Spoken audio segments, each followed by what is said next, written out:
This all started earlier tonight when I replied to one of his posts, calling him out for frequently lying, as so many politicians are wont to do, and capping it off by calling him a traitor. We then had a brief back and forth and he laid down the challenge.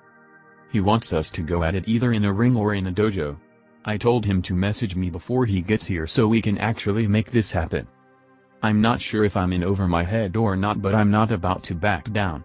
I have a surface level amount of training from my time in the infantry and in law enforcement, but he has a similar background. While I highly doubt he will follow through, I better start legitimately training just in case. Never in a million years did I think he'd respond, let alone challenge me to an actual fisticuffs like we're in the 1800s, but here we are. I can provide redacted screenshots in the comments for proof if mods allow it, or I can provide them with screenshots if they want to verify. TL, Doctor, I pissed off a sitting US congressman enough that he challenged me to fight him in 2022 and I accepted. Edit, welp, this blew up. Just woke up. I will read through all comments as time allows today and reply where I can. I just posted a couple of redacted screenshots in the comments. Thanks for the encouragement, fellow Americans and random fellow humans around the world. Edit 2, as usual, internet sleuths have figured it out. The congressman is Clay Higgins. Do your thing, internet. Maybe we can find a way to use this to raise money for charity even if he backs down. PR folks, message me. Not sure how to proceed, but I'm willing to train and make this happen for a good cause. Edit 3, here's a quick update. I have had a couple of PR folks and trainers reach out to me and we will see where all of this goes. Realistically, I suspect Clay will continue to ignore all of this as numerous people mentioned that is his MO, and apparently this isn't his first time challenging people to a fight on social media. But I will train anyway as it'll be fun and good for me. For those who were wondering, I was a Republican until around 2012 when I shifted left of center a bit and became an independent. I joined the Democratic Party in 2020. I hope someday the GOP shifts back toward moderate, but I won't hold my breath. We really need more Adam Kinzingers in that party. Anyway, it's going to take days to read through these comments and reply to some, so bear with me. Thanks for the support. TL, Doctor, I asked my State Farm agent who I thought was a scammer to suck my dick for $445. They called my mom on me. I'm 25. I have been getting a lot of scam calls recently, which is something I think a lot of us can relate to.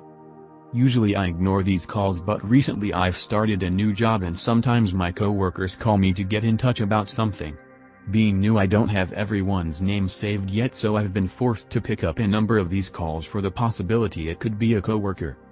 Today I picked up while focused on something at work and immediately was greeted with a scammer telling me I had unpaid bills for $445. Frustrated, I shot back with, how about I pay you $445 to suck my dick and we'll call it even? Satisfied, I hung up and went back to work. About half an hour later I get a call from my mom. I am fresh out of college, so she still manages my homeowner's insurance, asking why I just offered the State Farm agent money to suck my dick. Turns out that wasn't a scammer and instead was a legitimate agent trying to tell me my policy was about to be cancelled because I forgot to pay my bill. Whoops. Cue an awkward phone call apologizing to my female agent and trying to explain that I wasn't trying to sexually harass them. I accidentally started a large-scale war between ants, and I feel absolutely terrible. So, I own 2 large ant farms and have for many months, both of which contain harvester ants. The smallest farm had become damaged, thanks to my clumsy niece, so I wanted to relocate the ants somewhere safer. Last night, I came up with the bright idea to connect the 2 enclosures with a piece of plastic tubing I had laying around, hoping they'd maybe move in together. I know that's stupid now, but it felt like a good idea at the time. Sure enough, after an hour, the ants from enclosure 2 started venturing through the tube, excited to explore their newly expanded world. Suddenly, though, to my surprise, the ants from enclosure 1 ran into their little hill, seemingly going into hiding. Around 20 minutes later, some of the large soldier ants from enclosure 2 began to poke around inside the hole to the hill of enclosure 1. Chaos, and I mean utter fucking chaos, ensued. The ants from enclosure 1 began pouring out into the sand. I didn't even know there were so many in there. Within seconds, they were fighting, the soldiers from Enclosure 2 tearing them in half like fucking maniacs. At this point, I really wanted to intervene, desperate to stop the brutal madness, but it was too late. With almost all of the soldier ants from Enclosure 1 laying bloodied and decimated, one of the soldiers from Enclosure 2 made a move for the hill's sandy entrance. This girl was absolutely huge, almost a third as big as the queen. Noticing the attempted attack, the surviving worker ants from Enclosure 1 moved in on her position from the surrounding sand. They piled on her, literally covering her entire body, biting into her with vicious fury. Yet, she kept moving, entering the small hole like a damn tank. At this point in the war, I didn't have a clear view of the battle which was taking place within the hill. I tried to rotate the connected enclosures, but, alas, the siege was taking place in a sandy part of the hill.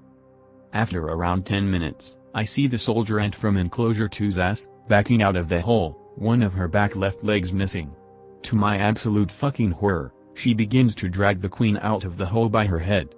All the while, she's biting down into the soldier's seemingly impenetrable skull with everything she has, her workers still climbing all over this absolute monster. After a good minute of tugging on Enclosure 1's queen, thrashing from the side to side, her insides being bitten into, the soldier just jerks the hell backward. In this single, decisive tug, she tears the queen's head right the hell off. She then turns, examines the corpses of her fallen sisters, who died in the meantime, and she simply begins to walk away, the queen's decapitated head held within her mandibles, a trophy of war. As of now, Enclosure 1 has no queen, and only 12 workers remain, from what I can see anyway. The soldier, believe it or not, is still very much alive. She's returned home to Enclosure 2, with the queen's head in tow. She's resting inside the hill, beside her own queen, preparing for possible retaliation.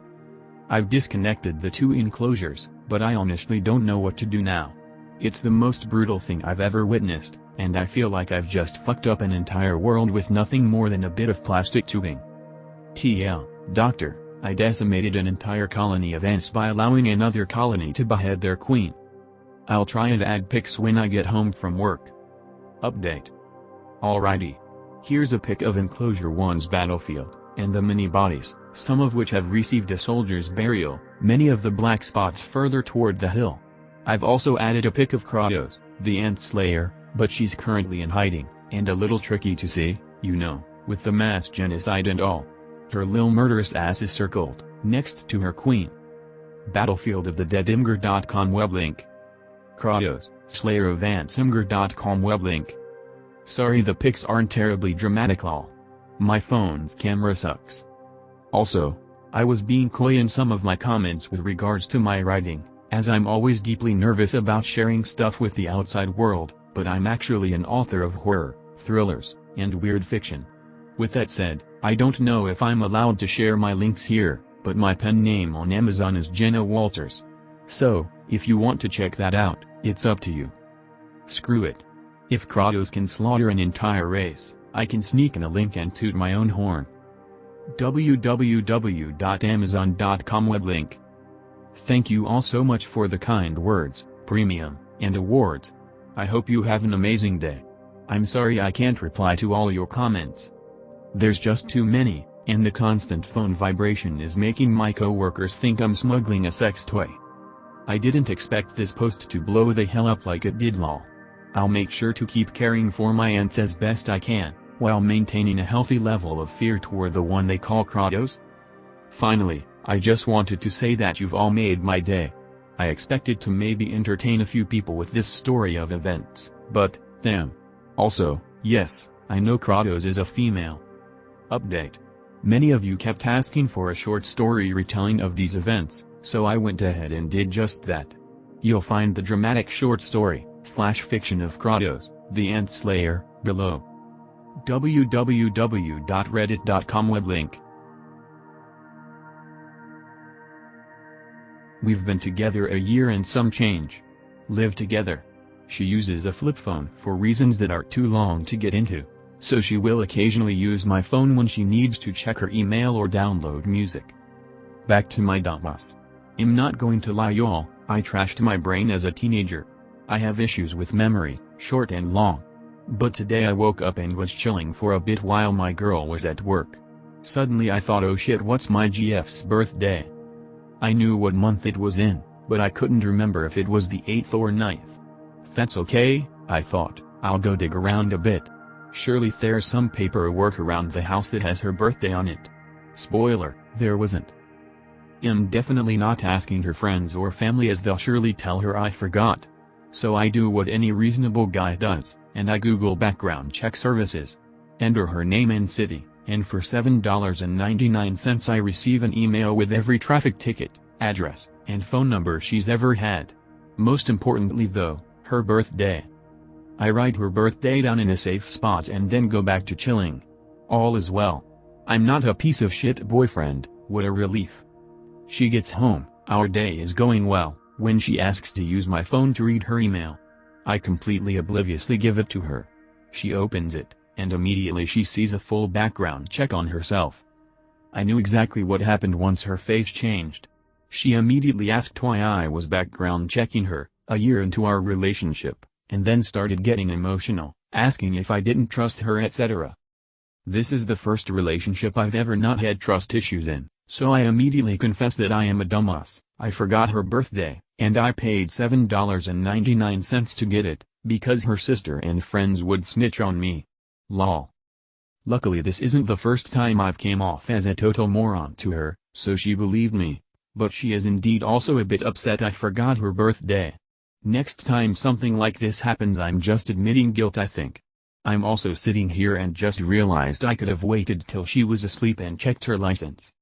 TL, Doctor, I forgot my GF's day, background checked her to find it out, then accidentally showed it to her on my phone, causing her to think I don't trust her.